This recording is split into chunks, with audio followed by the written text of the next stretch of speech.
Hello, this is the Science Revision Coach, and this is the part 3 video in the mini-series on AQA Combined Science Physics Paper 1 exam practice. This video is going to focus on circuits. Can you please subscribe, like, and share this video so that this channel can continue to grow and more students benefit from the support that I try to provide. The exam question approach that you can see on the screen is my 4-step success to getting maximum marks in any exam question. I've gone over this in detail in many previous videos, so please feel free to check those out on this playlist on this channel. But for those of you who've heard it before and you just want a quick reminder, you can pause the video now and read through it, or you can just keep watching to see how to answer some practice exam questions. So we got up to question 4 in the last video in part 2. Now we're on question 5. So a light-dependent resistor, LDR, is connected in a circuit. A, draw the circuit symbol for an LDR. So this is a straight-up memory recall question. It's 1 minute, so it's 1 mark, so you get 1 minute. You can pause the video now and draw your answer on a piece of paper. Part B, a student investigated the relationship between current and potential difference for an LDR. How should the student have connected the ammeter and voltmeter in the circuit? Tick one box. So you've got to tick one row and you've got to decide which ammeter and voltmeter positions are the best. Again, 1 mark, 1 minute. You can pause the video now and write down which row you would have chosen. Part C. The diagram below shows a sketch graph of the student's results. The LDR was in a constant bright light. So you need to remember what an LDR does. You need to remember its function. I do have a video that tries to help you remember and recall all the key functions of all the circuit components, and you should be able to see a link somewhere on this page on the screen. The student concluded that the current in the LDR is inversely proportional to the potential difference across the LDR. Explain why the student's conclusion is incorrect. So you need to know what an inversely proportional graph would look like. And it's 2 marks, so therefore 2 minutes. Pause the video now to write your answer on a piece of paper. Part D. The student repeated the investigation with the LDR in constant dark conditions. Sketch on the diagram above the graph of the LDR in constant dark conditions. So again, it's 2 marks, 2 minutes. You can pause the video now to draw your answer. The LDR was placed near a light source. The following results were recorded. Potential difference was 5.50 volts. Current was 12.5 milliamps. E, write down the equation that links current, potential difference, and resistance. Now, this question is unlikely to be given in the 2022 exams because you are given all the equations. And in previous exams, this is an equation that you would be expected to memorize. But there's no harm in you looking through the exam equation sheet and be familiar with it, and it is available on the AQA website, and you can find a link to it from the sciencerevisioncoach.org website as well. So you can pause the video now and try and see if you can write down the equation. Part F, calculate the resistance of the LDR. It's 4 marks, you've got 4 minutes, and again, this is an equation that you would have used in part E. Remember to substitute the values that you've been given in the question into the equation. Make sure that you've converted it to the standard units. So I can see already we've got milliamps for current when current is usually calculated in amps. So you will have to do a conversion. So 4 marks, pause the video now, and you've got 4 minutes. So here are the mark schemes. You can pause the video now and go through and mark your work. There is another page that you'll see on the screen shortly once you have finished. And here's the second part. Now, there are examiners' reports for foundation and higher for this question because it was given to both the foundation and higher tier in the past. I will go over each one, and I think it's really important that you understand how students did when this question was given in the live exam. So, question 5, foundation A. Around 1/3 of students left this blank. Of those who attempted an answer, many did not draw anything resembling any recognized circuit symbol. Some students realized that a resistor symbol would be part of the diagram, and some remember that the symbol included arrows. Less than 2% gave a completely correct symbol. Part B, just over 2/3 of students knew that one component would be in series and the other in parallel. The choices were fairly evenly matched, with the correct answer of ammeter in series and voltmeter in parallel gaining slightly more responses. Of the other two options, the two components in parallel was a more popular choice than them being in series. Part C. More than 1/3 of students did not attempt this question. Many students realized that the given graph showed a directly proportional relationship. This gave them 1 mark. However, not many were able to correctly identify the features of the graph which showed this, or which would show an inverse proportional relationship. Some students attempted to explain an experimental error which led to incorrect results. Part D. More students left this question blank than attempted it. The vast majority of those who attempted the question drew a straight line through the origin with a negative gradient. Fewer than 3% of students drew a correct line. Part E. More than 20% of students left this blank. Of those who wrote something, some wrote an equation which was totally unconnected to the quantities listed. Some wrote expressions which were not equations, i.e. did not have an equal sign. Remember, an equation must have an equal sign. Quite a number looked onto the following question and performed a calculation using the values given. So they used a little bit of common sense. Of those who wrote a mathematical equation connecting the given quantities, just over 20% gave a correct form of the equation to gain the mark. Okay, so if you're in doubt, just look at the next question. It might give you a clue as what the previous question was asking. Part F. Linking to the previous question, as many students did not give the correct equation, they were unable to perform the calculation correctly. The most common error being to multiply the two given numbers. Of those who divided the potential difference by the current, the majority did not attempt to convert the current value from milliamps to amps, which is what I said I noticed when reading the question. Nevertheless, they were able to gain some credit. Of the few students who tried to do this conversion, most multiplied by a power of 10 rather than dividing by 1,000, and very few students scored all 4 marks on the foundation.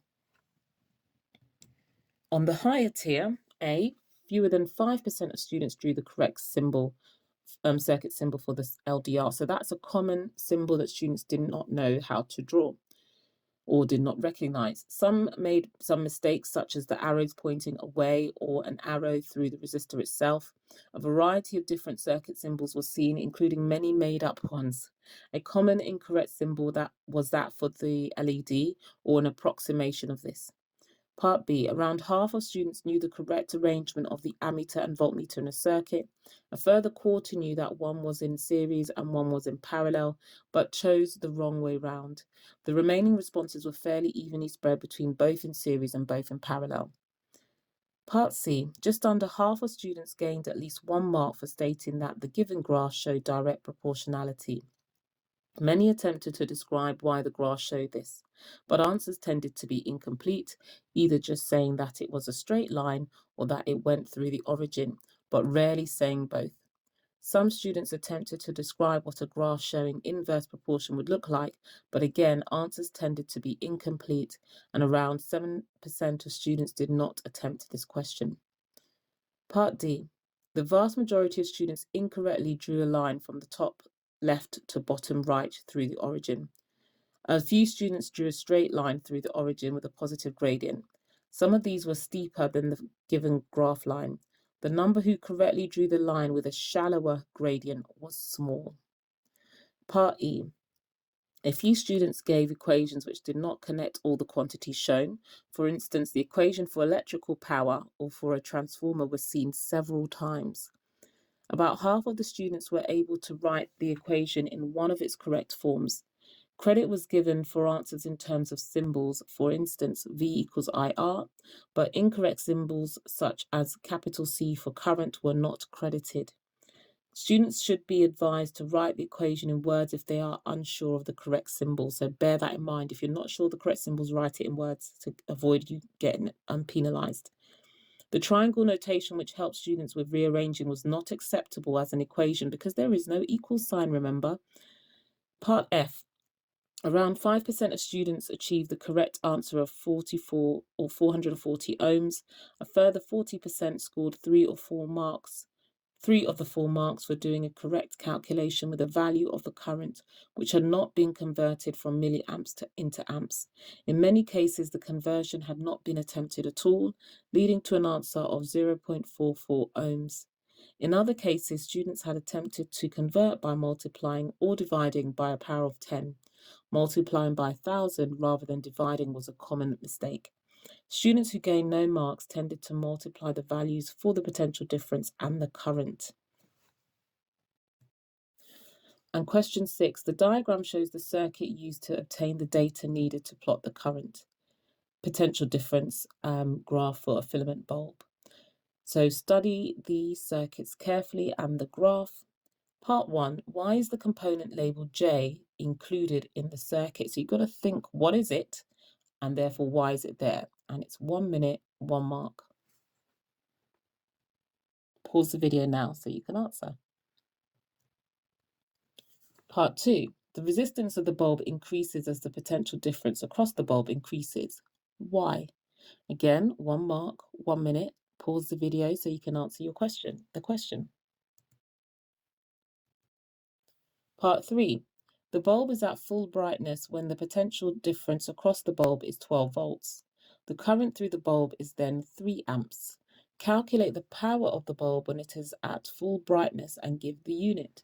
So you've got to think about what equation you're going to use, and given that you're given the equation sheet, you should be able to highlight the variables that you have been given and figure out which equation would be best to use. And it's 3 marks, so 3 minutes. Pause the video now so that you can answer the question. Part B. In this question, you will be assessed on using good English, organising information clearly, and using specialist terms where appropriate. The table gives data about 2 types of light bulb people may use in their homes. So you've got type of light bulb, halogen or light emitting diode, LED. You've got the energy efficiency, the cost of 1 light bulb, and the average lifetime in hours. So, 3 things to compare. Both types of light bulb produce the same amount of light. Evaluate. So evaluate is a key command word. It tells me I must have a judgment as well as compare and contrast, or advantages and disadvantages. It says evaluate in terms of cost and efficiency, energy efficiency. So I've got to talk about cost. I've got to talk about energy efficiency, the use of the 2 types of light bulb. To gain full marks, you must compare both types of light bulb and conclude which light bulb would be the best to use. So that's how you can get 6 marks. So again, it's 6 marks, so you get 6 minutes. Press pause now to answer the question.